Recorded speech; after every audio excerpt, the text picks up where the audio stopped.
Hello friends, welcome back to my YouTube channel. दोस्तों, स्वागत है आपका आपके यूट्यूब चैनल सुपर टीच में। तो आज के इस वीडियो में हम डिस्कस करने वाले हैं वर्ग 3 की जो परीक्षा हो रही है, तो किस तरह के प्रश्न उसमें आ रहे हैं। तो इसमें ज़्यादातर प्रश्न वो देखेंगे जो कि 11 तारीख को सुबह शिफ्ट में आए थे। बाकी आगे भी कैसे पेपर आएंगे वो सारी चीज़ें भी हम इसमें डिस्कस करने वाले हैं। सारे विषय के क्वेश्चंस एक एक करके पूरे डिस्कस करेंगे। कौन कौन से क्वेश्चन आए थे, किस तरह के आए थे, विथ क्वेश्चन देखेंगे हम कि कैसे क्वेश्चन आए थे और आगे कैसे आने वाले हैं, क्या टॉपिक आपको तैयार करनी है जिससे आपका एग्ज़ाम क्वालिफाई हो जाए। तो चलिए देखते हैं। सबसे पहले हम देखेंगे संस्कृत विषय, फिर इसके बाद हिंदी विषय के क्वेश्चन, फिर मैथ के, फिर पर्यावरण और फिर आपका बाल विकास के। तो संस्कृत विषय में अगर जिन्होंने संस्कृत विषय चूज़ किया है इंग्लिश की जगह, तो उनके में संस्कृत आएगा। तो संस्कृत में एक आता है गद्य और पद्य।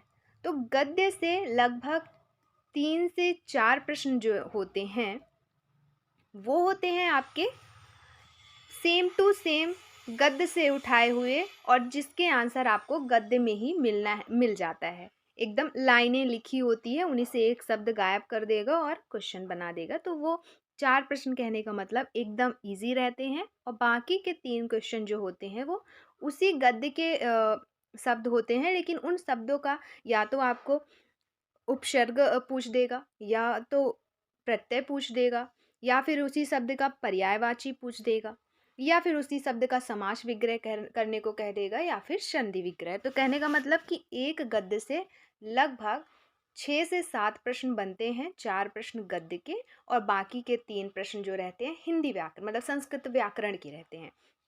तो व्याकरण संबंधी प्रश्न रहते हैं। तो उस व्याकरण में आपको पढ़ के जाना है प्रत्यय, उपसर्ग, पर्यायवाची प्रश्न। फिर है दूसरा आता है आपका पद्य, उसके भी 6 से 7 प्रश्न रहते हैं, जिसमें से चार चार जो प्रश्न रहेंगे उसी पद्य की लाइनों से रहते हैं, जो एकदम इजी हैं, वो बन ही जाना है। फिर बाकी के जो 3 से 4 प्रश्न रहेंगे उसमें वही व्याकरण के क्वेश्चन रहेंगे, मतलब शब्द रहेंगे आपके पद्य से और क्वेश्चन पूछे जाएंगे व्याकरण संबंधी। जैसे उसमें आदि आपसे विशेषण पूछ सकता है, उस शब्द का कारक पूछ सकता है, विभक्ति पूछ सकता है, संधि विच्छेद, समास, तो कुछ भी पूछ सकते हैं। तो कुल मिला के गद्य और पद्य के टोटल 15 प्रश्न आते हैं संस्कृत विषय में। बाकी बचे 15 प्रश्न। तो 15 प्रश्न रहेंगे संस्कृत शिक्षा शास्त्र के। तो संस्कृत शिक्षा शास्त्र के किन किन टॉपिक के क्वेश्चन आते हैं वो हम देखेंगे।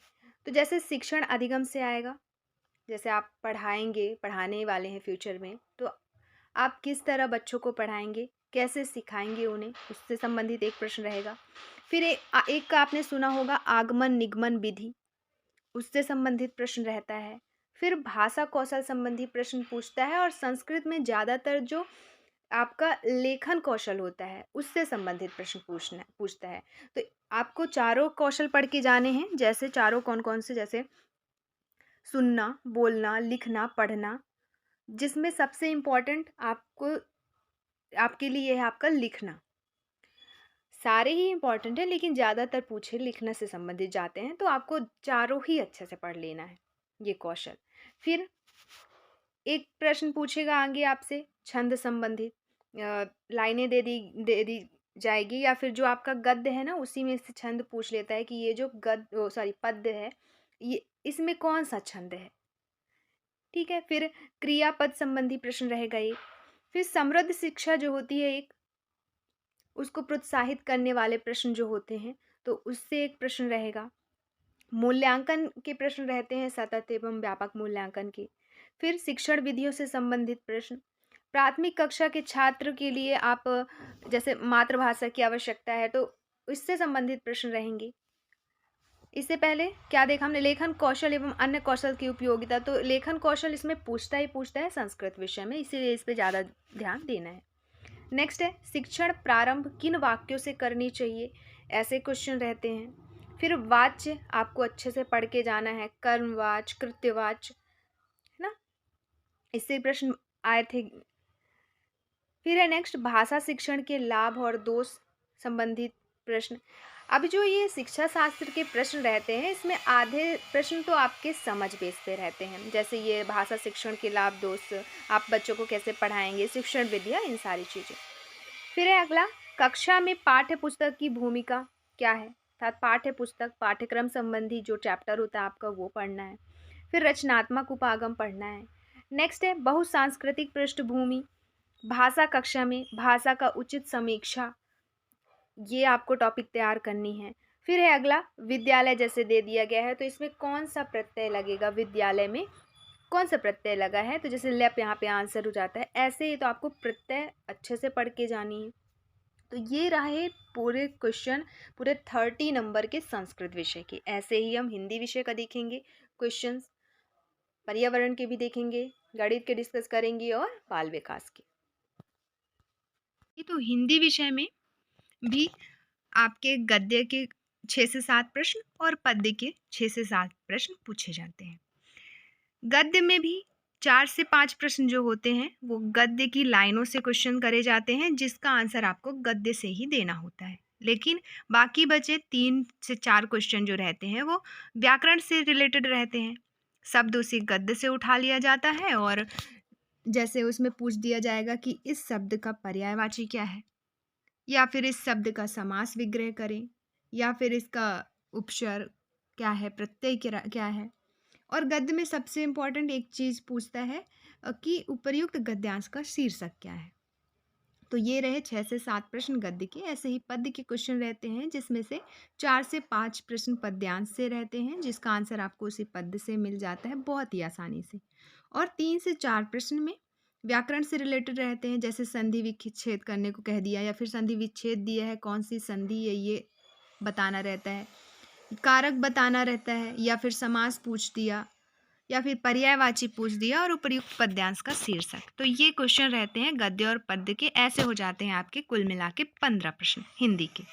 बाकी बचे 15 प्रश्न जो होते हैं वो हिंदी शिक्षा शास्त्र से पूछे जाते हैं। तो हिंदी शिक्षा शास्त्र से किस टाइप के प्रश्न पूछे जाते हैं, कौन कौन टॉपिक आपको तैयार करनी है, वो अब हम डिस्कस करेंगे। जैसे पहला, भाषा शिक्षण की परिभाषा, जिसमें किसका कथन है पूछा जाता है। तो आपको ऑप्शन दे देंगे चॉम्स्की, वाइगोत्स्की और जिन्होंने कहा है कई सारे विचारक के। फिर अगला प्रश्न, समावेशी कक्षा में कैसे शिक्षा देनी चाहिए, ऐसे प्रश्न होते हैं। तो समावेशी शिक्षा आपको पढ़ के जानी है, भाषा शिक्षण पढ़ के जाना है। भाषा कौशल के बारे में क्वेश्चन बनता ही है हिंदी और संस्कृत में। 4 भाषा कौशल आपको हिंदी में भी अच्छे से पढ़ के जानी है और संस्कृत में भी। तो भाषा कौशल पढ़ने का मतलब ये नहीं कि जो 4 भाषा कौशल है आपने पढ़ लिया, पढ़ना लिखना बोलना सुनना, आपको उसे सीक्वेंस में पढ़ना है कि सबसे पहले कौन सा कौशल विकसित होता है, फिर दूसरा कौन सा है, तीसरा कौन सा है और चौथा कौन सा है। जैसे इसके लिए एक ट्रिक बता देते हैं, सुबोपली इसका ट्रिक होता है। सु फॉर सुनना, मतलब सबसे पहला भाषा कौशल आपका हो गया सुनना, दूसरा बोलना, तीसरा प फॉर पढ़ना, और ली फॉर लिखना, मतलब चौथा हो गया लिखना। तो ऐसे ही पूछता है, कभी पूछ देगा कि तीसरा भाषा कौशल कौन सा है, या फिर कौशल का नाम दे देगा, पूछ देगा ये पहला है, दूसरा है, तीसरा है, चौथा है। तो ये भाषा कौशल तैयार करनी है। लिखित कौशल क्यों आवश्यक है, ये आपको पढ़ना है, इसके बारे में पूरी डिटेल। नेक्स्ट है, हिंदी पाठ्यक्रम में कविता कहानी को शामिल करने का क्या महत्व है, इससे संबंधित क्वेश्चन पूछता है आपकी समझ बेस पे, और ये टॉपिक भी है अलग से, तो इसे आपको तैयार करना है। फिर कक्षा 1, 2, 3 के विद्यार्थियों के लिए कौन सी शिक्षण विधि महत्वपूर्ण है, ऐसा करके उदाहरण भी दे देता है, फिर क्वेश्चन पूछता है। फिर है अगला, भाषा की कक्षा में कहानी कथन की आवश्यकता के संदर्भ में उचित तर्क संबंधी प्रश्न रहते हैं कि कहानी कथन की आवश्यकता भाषा की कक्षा में क्या भूमिका निभाती है, ऐसा आपको तैयार करके जाना है। फिर जैसे वाइगोत्स्की और चॉम्स्की के विचार आपको तो पढ़ के ही जाना है, क्योंकि हिंदी सब्जेक्ट के लिए ये दोनों बहुत ही महत्वपूर्ण है। तो वाइगोत्स्की और चॉम्स्की के विचार भाषा की कक्षा को लेकर क्या हैं, ये आपको अवश्य पढ़ के जाना है। इनके विचार तो ध्यानपूर्वक पढ़ना है। फिर है अगला, भाषा शिक्षण के अंतर्गत भाषा के अधिग्रहण हेतु प्रबल पक्ष क्या है या अधिग्रहण करने की सबसे उपयुक्त कौशल कौन सी है, तो ये पढ़नी है आपको। आया ही था, ये 11 तारीख को आए हुए प्रश्न हैं और ये टॉपिक आप आगे भी आने वाले, या ये टॉपिक ज़्यादातर पूछे जाते हैं क्योंकि 10 तारीख को भी ये क्वेश्चन दोनों ही शिफ्ट में ऐसे ही टॉपिक से पूछे गए, 11 को भी ऐसे ही पूछे गए। फिर पाठ्यक्रम की आवश्यकता क्यों है। फिर है अगला मनोविज्ञान शाला, जैसे उत्तर प्रदेश के इलाहाबाद में स्थित है, ऐसे भी 1 से 2 प्रश्न पूछते हैं। फिर हम मूल्यांकन चैप्टर से क्वेश्चन पूछते हैं 1 से 2, जिसमें आपको सतत मूल्यांकन, व्यापक मूल्यांकन पढ़ने हैं। और ऑटिज्म विकार, इसका डिटेल तो पढ़ के ही जाना है।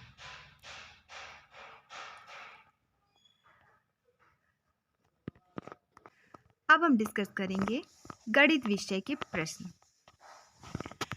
तो सबसे पहले तो आयु से संबंधित प्रश्न पूछे गए थे 11 को फर्स्ट शिफ्ट में, और 1 से 2 या कहें 3 प्रश्न पूछे गए थे।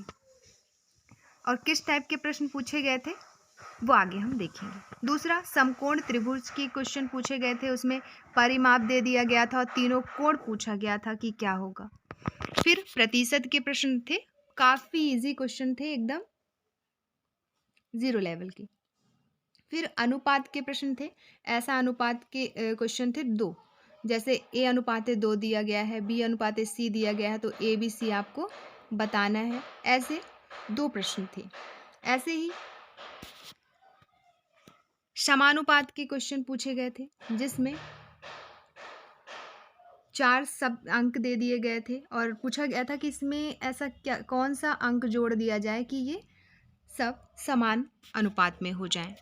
फिर वर्गमूल से क्वेश्चन पूछे गए थे, एक छोटा सा क्वेश्चन जिसमें ये आपको बताना था। फिर था वर्ड मॉस के इजी क्वेश्चन, जैसे प्लस माइनस, ये सब प्लस माइनस इनटू डिवाइड संबंधी जो क्वेश्चन रहते, एक ही क्वेश्चन में सारी चीज़ें सॉल्व करनी हो,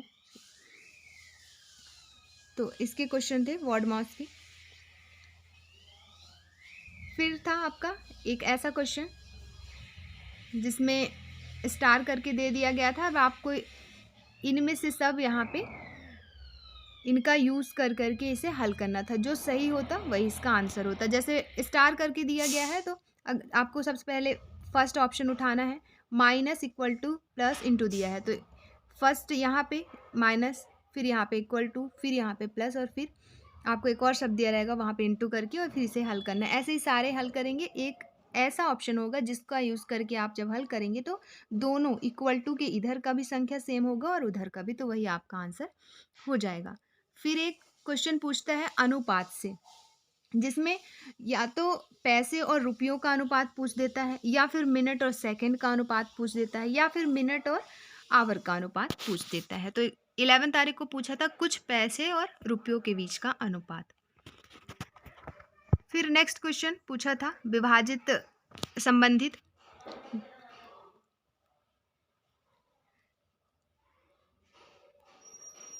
लगभग ऐसे क्वेश्चन था वो, जिसे आप आसानी से हल कर सकते हैं, इजी लेवल का ये भी था।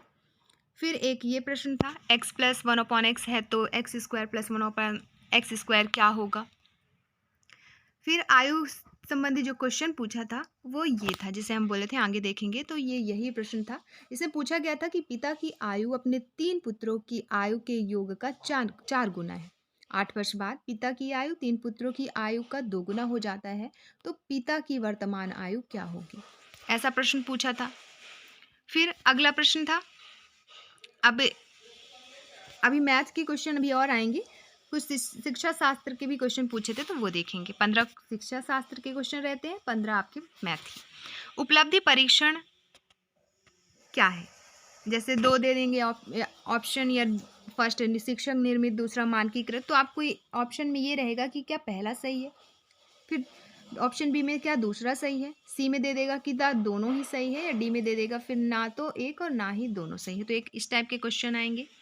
फिर एनसीएफ का एक क्वेश्चन रहता है, एनसीएफ 2005 से रिलेटेड। फिर गणित शिक्षण आवश्यक क्यों है, बालक में क्या विकास करता है, फिर अगला प्रश्न, गणित अभ्यास की रणनीति में समस्या का हल किसमें शामिल है? ये क्वेश्चन आया था, जिसमें ऑप्शन दिए गए थे ये सारे। आंसर था आपका गतिविधि आधारित दृष्टिकोण। फिर स्थानीय मान की अवधारणा संबंधी प्रश्न पूछा गया था। एक उदाहरण दे दिया गया था कि जैसे राम ऐसा बच्चा है, उसने इस शब्द को ऐसा पढ़ा लेकिन लिखते समय उसने गलती कर दी, तो इसमें आपको बताना था कि इसने स्थानीय मान संबंधी गलती की है। तो स्थानीय मान की अवधारणा संबंधी आपको प्रश्न तैयार करके ही जाना है। फिर एक था आपका दशमलव प्रणाली को किसकी सहायता से पढ़ाएंगे। तो ये क्वेश्चन था कि जैसे आपको दशमलव चैप्टर ही पढ़ाना है तो किसके माध्यम से पढ़ाएंगे, चार्ट के माध्यम से या वेकस के माध्यम से, या कई सारी चीज़ें दी गई थी। फिर एक प्रश्न पूछा गया था ऐसे, जिसमें जैसे मान लीजिए 5 का क्यूब -1 का क्यूब दिया गया है, फिर नीचे 5² + 5 × 1 + 1 का स्क्वायर। तो इसको हल करने के लिए दिया गया था और इसको हल ऐसे किया जाता है।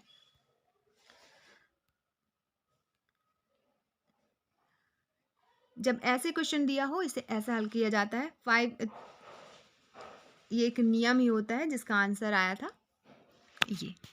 तो इसे आप सॉल्व कर सकते हैं। तो सेम ऐसे क्वेश्चन आया था और आगे भी आने की पूरी संभावना है, क्योंकि ये दोनों ही दिन 4 शिफ्ट के क्वेश्चन एग्जाम हो चुके हैं, तो चारों शिफ्ट में ऐसे क्वेश्चन आए थे। फिर एक प्रश्न आया था कि ऐसा दिया गया था 81 × 82 × 83 × 84, फिर ऐसे ही करके 89। इसमें आपको सॉल्व करके पूछा गया था कि इकाई का अंक क्या होगा। तो आपको जो इकाई में अंक है उनको मल्टीप्लाई करना है, लास्ट में जो है वो आपका आंसर हो जाता। तो ये क्वेश्चन था।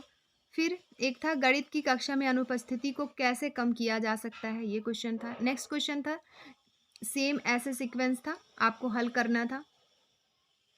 फिर अगला क्वेश्चन था विद्यार्थी की सीखने की कठिनाइयों का सबसे अच्छा समाधान इसके द्वारा किया जा सकता है। फिर अगला प्रश्न था प्रथम n सम संख्याओं का योग क्या होगा। आपको ऑप्शन दिए गए थे ऐसे, और ये सेम टू सेम क्वेश्चन था कि प्रथम n सम संख्याओं का योग क्या होगा। फिर अगला प्रश्न था पाठ्यक्रम निर्माण का मुख्य चरण क्या है। फिर कौन सी गणितीय अवधारणाएं सही है। तो ये मैथ्स के ये क्वेश्चन थे और इन टॉपिक को आपको तैयार करके जाना है। अब हम डिस्कस करेंगे पर्यावरण के क्वेश्चन। तो एनवायरनमेंट के क्वेश्चन है ये, जिसमें सबसे पहला प्रश्न पूछा गया था विश्व का सबसे बड़ा स्टेडियम कौन सा है। दूसरा प्रश्न पूछा गया था बिहू किस राज्य का नृत्य है, या फिर असम राज्य का नृत्य कौन सा है। फिर था खेलों के शब्द दिए गए थे, खेल संबंधी शब्द दिया गया था और खेल दिए गए थे कि क्या ये फुटबॉल से संबंधित है, क्या ये क्रिकेट से संबंधित है, या हॉकी से। तो ऐसे क्वेश्चन आया था। नेक्स्ट था ओलंपिक संबंधी, ओलंपिक 2002 में किन देशों के बीच उसका आयोजन किया गया, ऐसा क्वेश्चन था। या कौन से वो दो देश है जो एक फर्स्ट थे और सेकंड। फिर मिट्टी से संबंधित प्रश्न था कि मिट्टी दे दी गई थी और पूछा गया था कि यह उपजाऊ है या नहीं है ऐसा। फिर एक क्वेश्चन था कि किस ग्रह में एक भी उपग्रह नहीं है, लेकिन वहाँ पे लिखा था क्वेश्चन में कि किस ग्रह में एक भी चंद्रमा नहीं है, तो ऐसा प्रश्न था। फिर भ्रूण से संबंधित एक प्रश्न था। फिर शारीरिक बीमारियाँ कौन सी नहीं हैं, उसमें जैसे दे दिया कि शारीरिक बीमारी दे दिए गए और मानसिक बीमारी दे दिए गए, और तो उसमें से आपको सिलेक्ट करना था कि कौन सी शारीरिक बीमारी नहीं है। फिर एक क्वेश्चन था धान और भूसी को किस विधि द्वारा अलग किया जाता है। एक क्वेश्चन था खारा या लवणीय पानी कहाँ ज़्यादा पाया जाता है। ऑप्शन में थे आपके तालाब, झील, नदी, कुआं, ये ऑप्शंस थे। फिर नेक्स्ट क्वेश्चन था सामाजिक मूल्यों की शिक्षा देते समय पालन करना चाहिए, किसका पालन करना चाहिए, इससे संबंधित प्रश्न था। फिर एक प्रश्न था पेड़ों की कटाई से क्या प्रभाव पड़ेगा, या पेड़ों को, लेकिन 11 को जो आया था वो था कि पेड़ों को दोबारा लगाने से क्या होगा। फिर एक क्वेश्चन था आपका सन 1981-82 की प्रमुख घटना कौन सी है। उसमें कई सारे ऑप्शन दिए गए थे, पर्यावरण संबंधी ऑप्शन, किशोरावस्था संबंधी, किशोर न्याय अधिनियम संबंधी ऑप्शन, आपका वायु संबंधी और और कई सारे ऑप्शन थे। फिर एक क्वेश्चन था पोषण संबंधी, जिसमें बच्चे का शारीरिक एवं सामाजिक विकास के संबंध में प्रश्न था कि नेक्स्ट क्वेश्चन था सामान्य से विशिष्ट के सिद्धांत का प्रयोग किस विधि में किया जाता है। तो ये किया जाता है निगमनात्मक विधि में। तो ये पढ़ के जाना है आपको, निगमनात्मक विधि पूरा डिटेल, आगमनात्मक विधि का पूरा डिटेल। फिर एक क्वेश्चन था स्वस्थ रहने के क्या आवश्यक है, स्वस्थ रहने के लिए क्या आवश्यक है। जैसे ऑप्शन दिया गया था हवा, पानी, एंजाइम्स, खनिज, ये सारी चीज़ें दी गई थी। नेक्स्ट क्वेश्चन था किस परिस्थितिकी में संख्याओं का सीधा पिरामिड अनुपस्थित होता है। फिर अगला प्रश्न था वन, घास के मैदान और मरुस्थल किसके उदाहरण हैं। तो ये वायोम के उदाहरण है, ये क्वेश्चन था। नेक्स्ट क्वेश्चन था उन विषम पोषण जो को क्या कहते हैं जो डेट्रिटस के सेवन से पोषक तत्व प्राप्त करते हैं। सेम ऐसा क्वेश्चन था, ये शब्द, ये जो डेट्रिटस और ये जो थे वो चेंज थे, लगभग ऐसे ही क्वेश्चन एक पूछा था। फिर एक क्वेश्चन था आपका पाठ्यक्रम निर्माण का मुख्य उद्देश्य क्या है। फिर एक क्वेश्चन था आपका गठिया रोग से संबंधित। 1 से 2 क्वेश्चन थे आपके PSLV GSLV से संबंधित। और एक क्वेश्चन था एक शिक्षक के रूप में आप बच्चों को कैसी शिक्षा देंगे। तो इससे संबंधित एक नहीं 2 से 3 क्वेश्चन थे। तो ये रहे पर्यावरण के क्वेश्चन। अब हम डिस्कस करेंगे बाल विकास के क्वेश्चन। तो बाल विकास में पूछा गया था पहला क्वेश्चन रचनात्मक विकास से, दूसरा क्वेश्चन स्टर्नबर्ग के विचार से। स्टर्नबर्ग का विचार आपको पढ़ के ही जाना है। बुद्धि के स्टर्नबर्ग का बुद्धि के घटक जो हैं 3 घटक आपके विश्लेषणात्मक, सृजनात्मक और व्यावहारिक। तो इसका डिटेल पूरा पढ़ के जाना है। एक फ्रॉयड का पूछा था, फ्रॉयड के चेतन के विषय में कितनी अवस्थाएं बताई है फ्रॉयड ने। तो जो 3 अवस्थाएं हैं आपके चेतन, अचेतन, अर्धचेतन। तो ये टॉपिक तैयार करनी है। नेक्स्ट क्वेश्चन था पुनर्वलन से संबंधित अनुक्रिया संबंधी प्रश्न, जिसमें आंशिक पुनर्वलन, अंतराल पुनर्वलन या अनुपात पुनर्वलन जो होता है।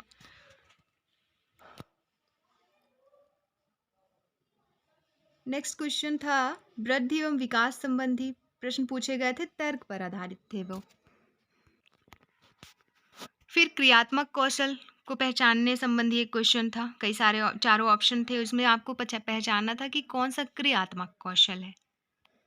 फिर किलपैट्रिक ने कितने प्रकार की परियोजना दी परियोजना विधि में। तो ये पूछा था किलपैट्रिक। फिर नेक्स्ट था अभिप्रेरणा संबंधी क्वेश्चन, जिसमें पूछा गया था सकारात्मक अभिप्रेरणा के उदाहरण दे दिया गया था। पूछा गया था क्या ये सकारात्मक अभिप्रेरणा है या नकारात्मक अभिप्रेरणा। फिर जीन पियाजे की अवस्था के क्रम को व्यवस्थित करने के लिए कहा गया था। तो जीन पियाजे की जो अवस्था है वो आपको पढ़ के जानी है। जो आपका ये नेक्स्ट सात्मीकरण, व्यवस्थापन, साम्यधारण या समायोजन, ये वर्ड आपको अच्छे से पढ़ के जानी है, आखिर ये वर्ड इनका मीनिंग क्या है। फिर एक आया था कोहलवर के नैतिक विकास की तुलना किसके विकास के सिद्धांत से की गई थी, ये की गई है। तो ये आपको तैयार करना है, कोहलवर का पूरा पढ़ के जाना है, नैतिक विकास का सिद्धांत। नेक्स्ट है शैक्षिक निहितार्थ संबंधी क्वेश्चंस पूछे गए थे। फिर आपका अगला प्रश्न था अभिसारी अपसारी चिंतन से उदाहरण दे दिया गया था और पूछा गया था क्या ये अभिसारी प्रकार का चिंतन है। अपसारी प्रकार के भी क्वेश्चन पूछ सकते हैं। तो ये दोनों ही आपको अच्छे से तैयार करनी है, चिंतन, अभिसारी और अपसारी। फिर सीखने की प्रक्रिया में विद्यार्थी द्वारा की गई त्रुटियों के संबंध में आपका दृष्टिकोण का एक क्वेश्चन था। फिर कथन 1 और कथन 2 संबंधी प्रश्न पूछे गए थे 2। जैसे मान लीजिए कथन 1 दे देगा और 2 दे देगा, ऑप्शन में रहेगा क्या कथन 1 सही है या कथन 2 सही है, क्या कथन 1 सत्य है और दूसरा उसका सही निष्कर्ष है। तो ऐसा ऑप्शन रहेगा। एक क्वेश्चन था आनुवांशिकता से संबंधित, आनुवांशिकता किस पर निर्भर करता है। फिर एक क्वेश्चन था विद्यालय में बच्चों को किस तरह की शिक्षा देनी चाहिए, और कक्षा में शिक्षकों का प्रश्नोत्तरी करने का क्या महत्व है, बच्चे पर क्या प्रभाव पड़ेगा। तो इससे संबंधित क्वेश्चन था, इस टाइप के क्वेश्चन थे। तो ये रहे पूरे सब्जेक्ट अर्थात 5 सब्जेक्ट के